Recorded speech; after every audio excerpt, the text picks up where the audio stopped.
வணக்கம்ங்க. இன்றைக்கி ஜூன் 1 காலையிலே நம்ம மாடி தோட்டத்துலேருந்து அழகான பூக்களில் நான் அறுவடையை உங்கள்கிட்ட இப்போ காமிச்சிருந்தேன். இது வந்து மே மாதம் 1லேருந்து 31ஆம் தேதி வரைக்கும் ஒரு நாளும் தவறாமல் நம்ம மாடி தோட்டம் அழகழகான பூக்கள், காய்கள், கீரைகள், மூலிகைகள்னு அறுவடைகளை தினமும் உங்கள் கூட பகிர்ந்துட்டு இருந்தேன். காலையில் மட்டும் இல்லை, மாலையிலையும் நான் அறுவடைகளை உங்கள் கூட பகிர்ந்துட்டு இருந்தேன்.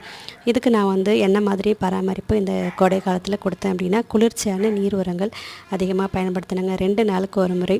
எப்போல்லாம் மழை பெஞ்சதோ மழை இருந்த நாட்களை விட்டுட்டு மற்ற நாட்களில் குளிர்ச்சியான நீர் உரங்கள், தர்பூசணி, கிர்ணிப்பழம், வாழைப்பழம் இதனுடைய தோள்களை நான் வந்து ஊற வச்சு 2 நாளுக்கு ஒரு முறை நான் கொடுத்துக்கிட்டே இருந்தேன். காய்கறிகள்னு பார்த்திங்கன்னா எங்கள் வீட்டில் அதிகமாக வாங்குறது நான் வாழைப்பூங்க. வாழைப்பூடைய மடல்களை ஊற வச்சு கொடுப்பேன். அதே மாதிரி சுண்டைக்காய் வந்து ஒரு பெஸ்ட்டான ஃபெர்டிலைசர்னு சொல்லலாங்க. நம்ம அந்த சுண்டைக்காய் சமையலுக்கு பயன்படுத்தும் போது அரிஞ்சு தண்ணியில் போடும்போது அந்த தண்ணியே அப்படியே ஒரு பிளாக் கலராக மாறும் பாருங்கள். அந்த தண்ணியும் நல்லா தண்ணீர் கலந்து செடிகளுக்கு கொடுத்துட்ருப்பேன். இந்த மாதிரி இயற்கையான உரங்கள் தாங்க, எந்த செயற்கை உரமும் கிடையாது. நம்ம மாடித்தோட்டம் எவ்வளோ பசுமையாகவும் இருந்து எவ்வளோ அறுவடைகள் கொடுத்துட்ருக்கு பாருங்கள். இந்த அறுவடைகளை தொடர்ந்து பார்க்கலாம். நம்ம சேனலோடு இணைஞ்சிருங்க. நன்றி, வணக்கம்.